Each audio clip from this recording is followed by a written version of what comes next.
bravura le puso cerco a la muerte. Una audición al servicio de las luchas populares. Que toda nuestra América y el mundo sea un grito de guerra contra el imperialismo, por la unidad de los revolucionarios. Buenos días, oyentes. En el programa de hoy vamos a compartir con ustedes un informe de los compañeros del FAR de Argentina acerca del balance de las últimas elecciones con el triunfo de Milei. Vamos a compartir con ustedes dicho informe. Buenas oyentes, mi nombre es Mauricio, soy del Frente de Acción Revolucionaria y vamos a tratar de explicar o de expresar nuestra visión sobre las elecciones a presidente y, bueno, la situación económica y política que se abre y cuáles serían las perspectivas.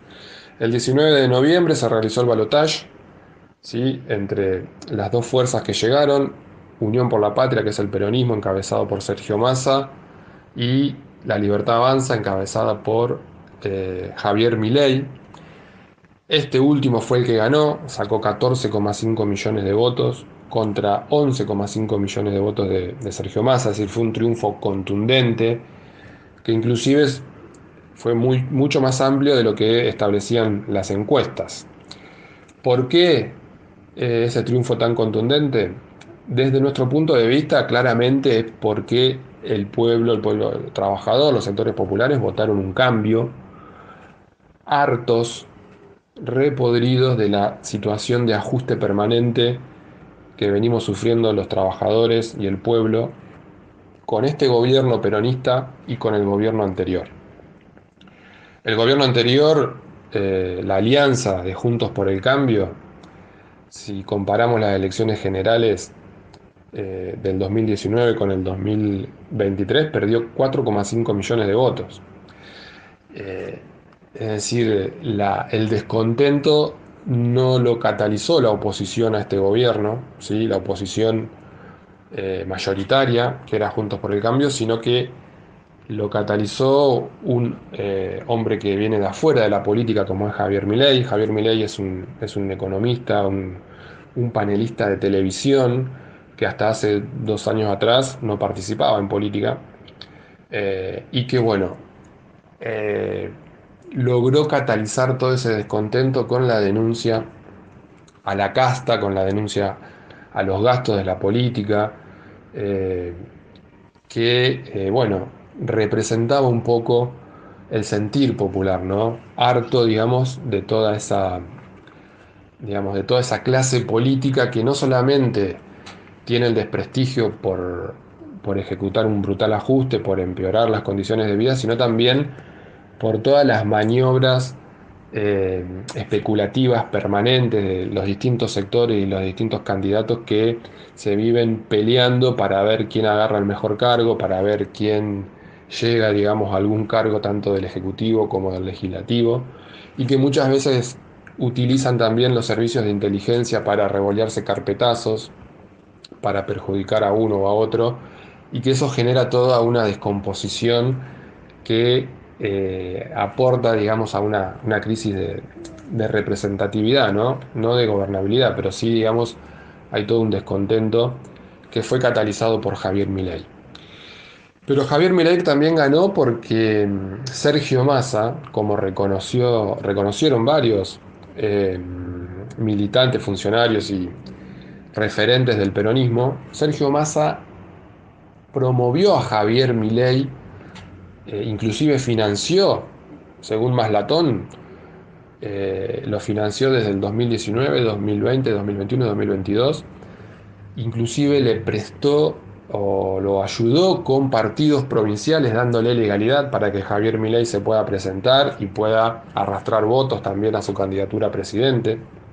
En la provincia de Buenos Aires también el peronismo, tanto en las primarias como en las elecciones generales, en las primarias, perdón, le garantizaron fiscales.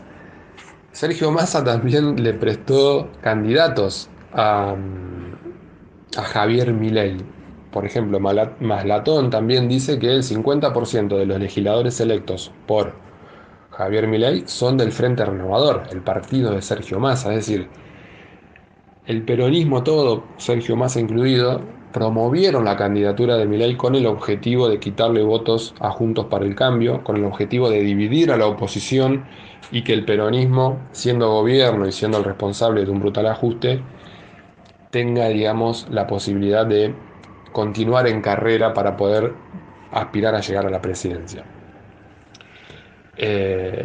Y bueno, el problema es que ellos mismos reconocen que se les fue de las manos.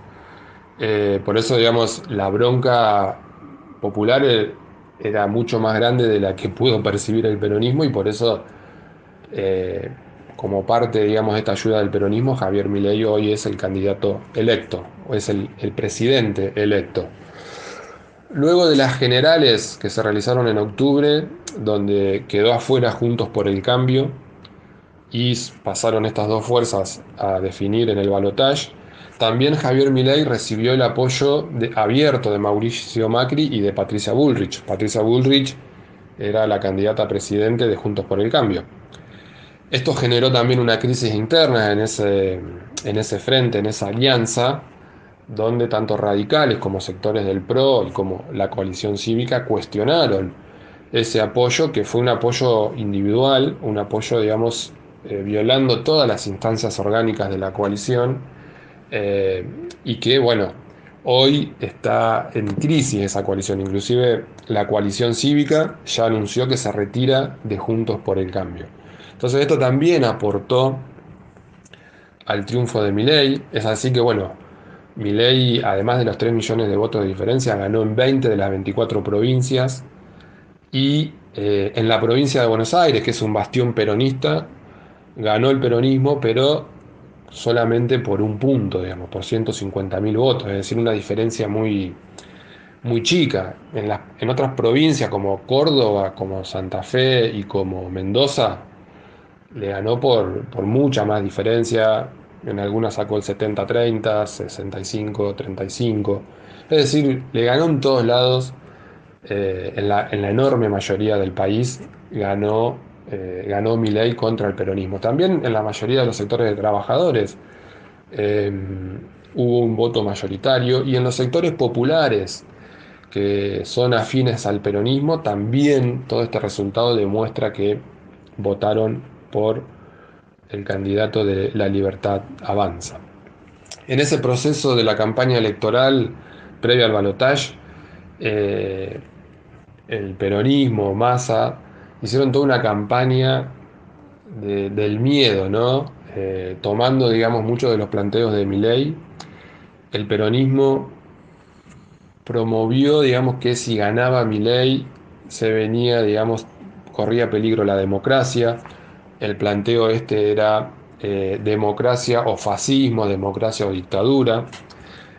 También el peronismo planteó que si ganaba Milei, bueno, se terminaba con la educación pública, con la salud pública, los trabajadores iban a perder derechos, pero toda esa campaña no alcanzó. Sí hay que reconocer que el peronismo logró, digamos, acaudillar. Primero logró la unidad de todo el peronismo, pero después también logró acaudillar a todo un sector del progresismo, inclusive de la izquierda, que tiempo atrás era muy crítico de Massa. Es decir, podemos decir de una crítica irreconciliable, digo, con Massa. ¿Por qué? Porque Massa es abiertamente reconocido por todos, es un representante de la Embajada de Estados Unidos. Porque además Massa hace 14 meses, un año y medio más o menos, asumió como ministro de Economía y aceleró el ajuste que venía ejecutando el peronismo en el gobierno. Digamos, tenemos con Massa, digamos, en el Ministerio de Economía la inflación pasó de un 70 a un 140%. Aumentó la pobreza. Por otro lado, Massa subsidió al sector más concentrado de la economía, al sector agroexportador, a otros sectores de la exportación le dio subsidios con ganancias extraordinarias, digamos. Es decir, claramente gestionó para profundizar el ajuste sobre los sectores obreros y populares y para garantizar más ganancia, más acumulación de capital del poder más concentrado. Así todo, donde esto estaba claramente, era claro de esta política de Massa, todo un sector del progresismo, inclusive de la izquierda, fue acaudillado por el peronismo para hacer campaña a favor de Sergio Massa. Sectores sindicales, sectores, digamos, de la cultura, intelectuales de izquierda, abiertamente salieron a pronunciarse a favor de Massa, y sectores de trabajadores que, bueno, asumiendo todo este planteo del miedo de que Massa, de que Milei era la dictadura, de que se acababan todos los derechos, se pusieron fuertemente a militar a favor de Massa, en contra de Milei, pero así todo, digamos, fue mucho más fuerte el descontento popular de la mayoría que esa campaña del miedo. Y es entendible, ¿por qué? Digamos, porque el problema que te plantean, que planteaban en la campaña, bueno, si gana Milei, los trabajadores pierden derechos, perdemos derechos. Pero ¿de qué derecho estamos hablando si hoy tenés un 30% de trabajadores que están en blanco, que son formales y que cobran por debajo de la línea de la pobreza? Hoy tenemos, digamos, la mayoría de los trabajadores ganan 200.000, 300.000 pesos cuando la canasta básica está a 550.000 pesos.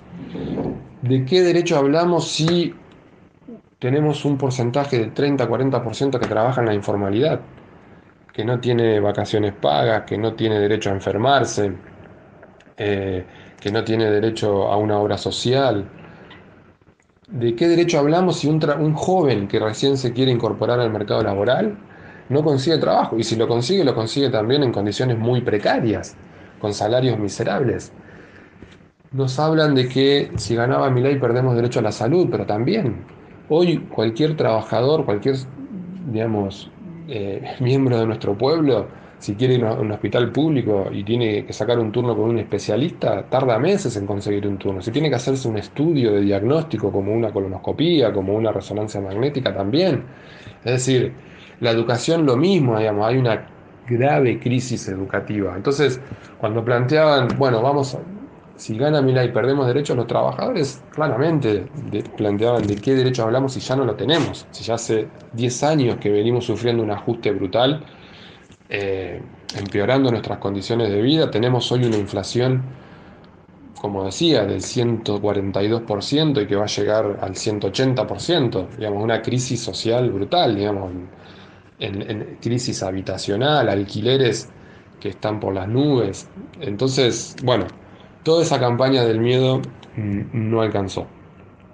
Una vez que se produjo el triunfo rotundo de Milei, también empezó toda una situación problemática digamos, en el armado del gabinete de Javier Milei, que, bueno, tuvo varias renuncias.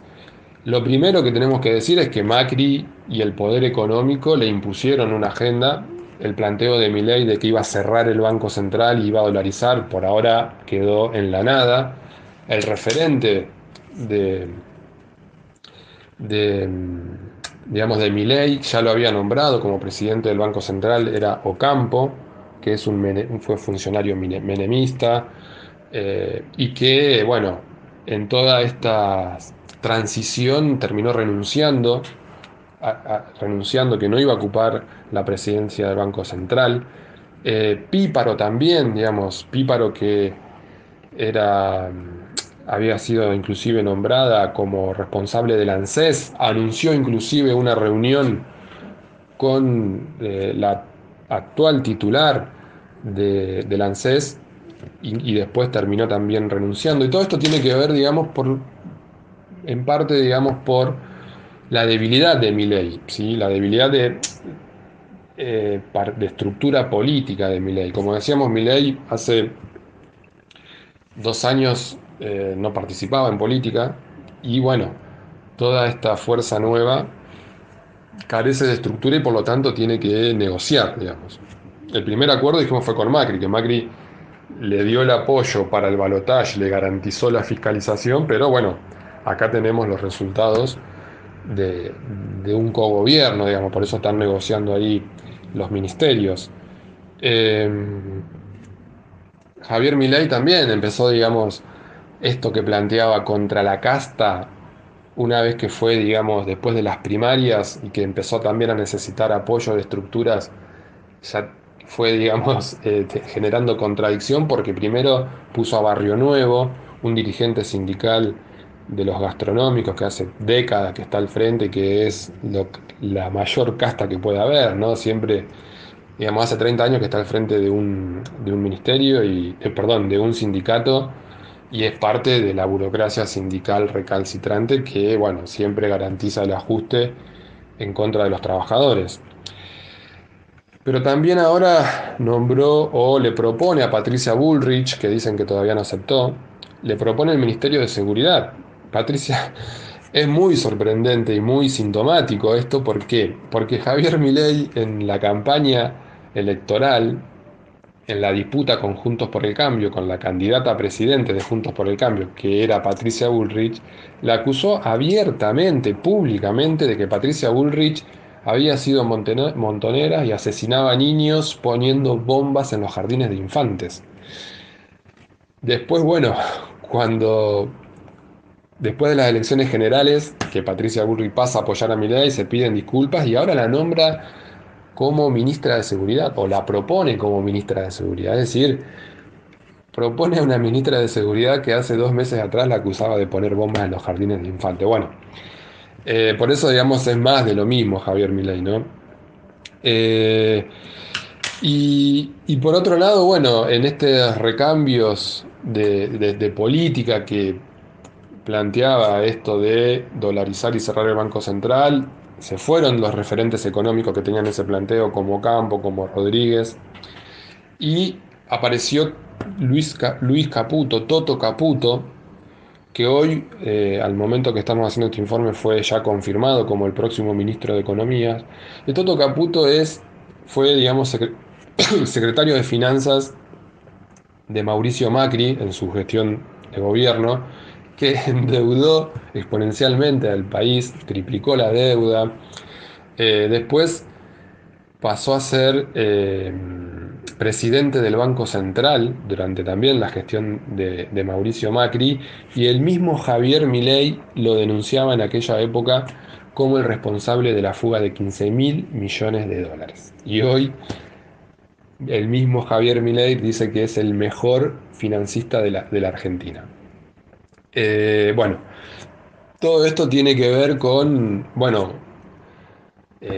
un cambio, digamos, de un ajuste de la motosierra brutal de shock, de dolarización y del cierre del Banco Central, a, digamos, tratar de conseguir deuda, de endeudarse más por medio de Luis Toto Caputo, que está en Estados Unidos en este momento, que ya estuvo el visto bueno de Kristalina Georgieva, con la posibilidad de un nuevo préstamo, ¿sí?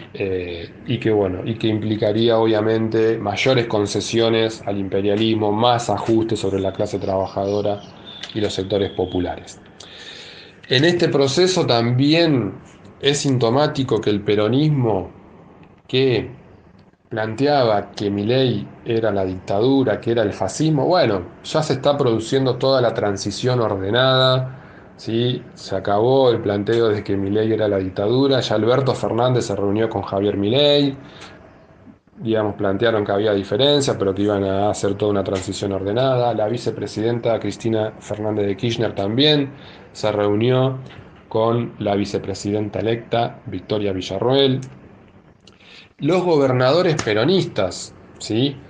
Que tuvieron una reunión ayer donde participó el futuro ministro del Interior, Ferraro, y donde las declaraciones de Zamora, por ejemplo, el gobernador de Santiago del Estero, ya dejó en claro que van a garantizar la gobernabilidad, que son oposición, pero que van a garantizar la gobernabilidad y la aprobación de las leyes que sean necesarias.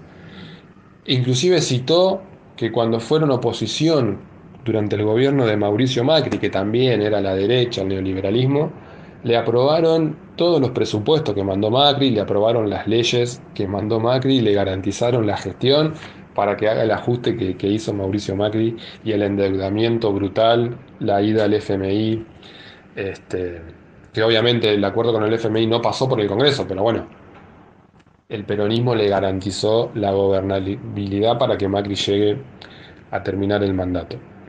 Entonces, queda claro la colaboración del peronismo.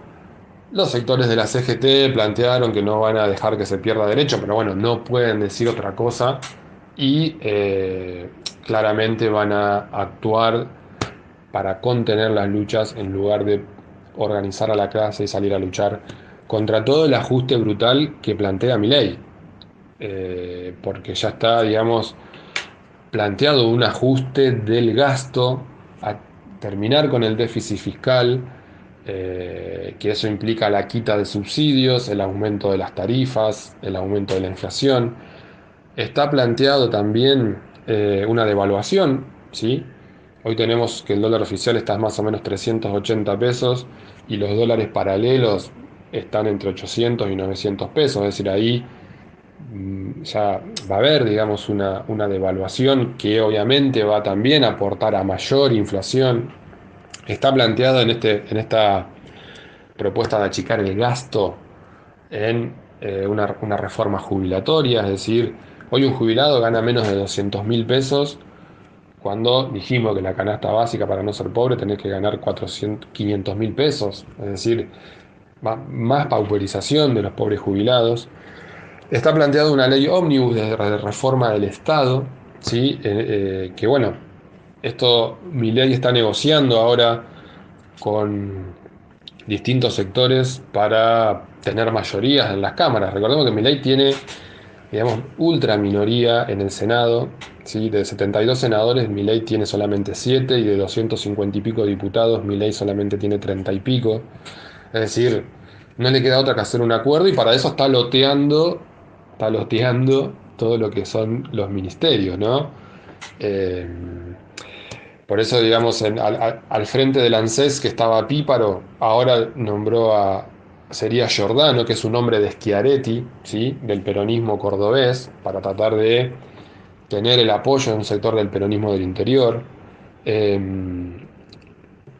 Y también, digamos, está negociando la presidencia de la Cámara de Diputados, donde ahí tiene una disputa con Macri, donde Macri quiere que vaya Ritondo, y Milei propone a Randazzo, que fue el candidato a vicepresidente de Schiaretti.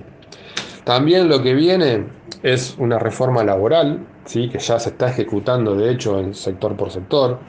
Ya tenemos, digamos, despidos en el sector de la construcción, que es el convenio que tienen los trabajadores de Vaca Muerta, donde hubo despidos y suspensiones. Toyota, la automotriz, ya le planteó a los trabajadores que están fuera de convenio que se negocia de forma individual, ya no entran más dentro del convenio, ¿sí?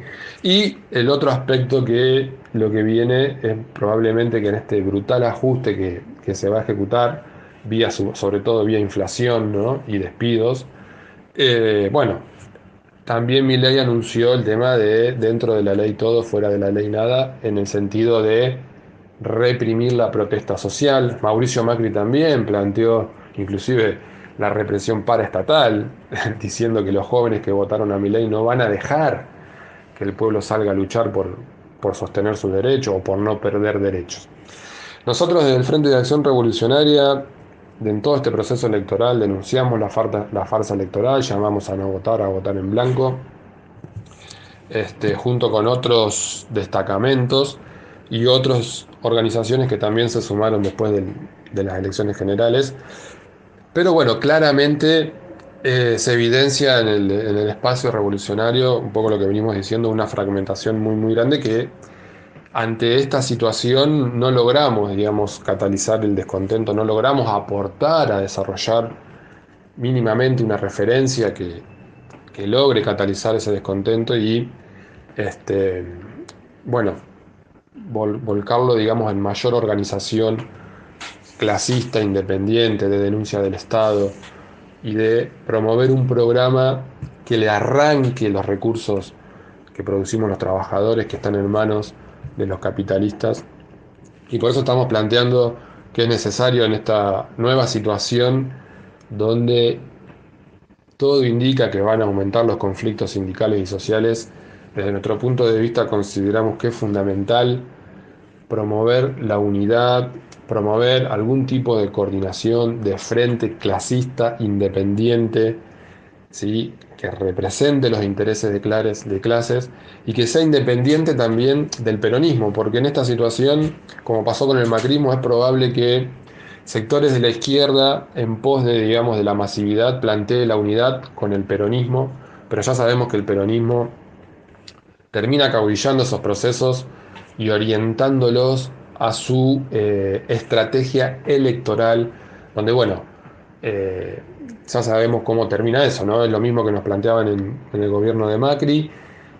Digamos, en ese momento, un año y medio antes, empezaron a plantear, hay 2019, a Macri lo sacamos en las urnas, y fue así, ganaron y profundizaron el ajuste que venía ejecutando el gobierno de Mauricio Macri. Por eso es fundamental la unidad, pero la unidad con independencia de clase, y la resistencia, la lucha, digamos, para no perder nuestros derechos, nuestras conquistas. En el camino también de ir generando una referencia que le arranque la dirección de las masas al populismo y al reformismo, y en el camino también de ir construyendo una opción revolucionaria de poder que nos permita, digamos, un gobierno de trabajadores y la revolución socialista. Esto ha sido todo por hoy y nos veremos en la próxima.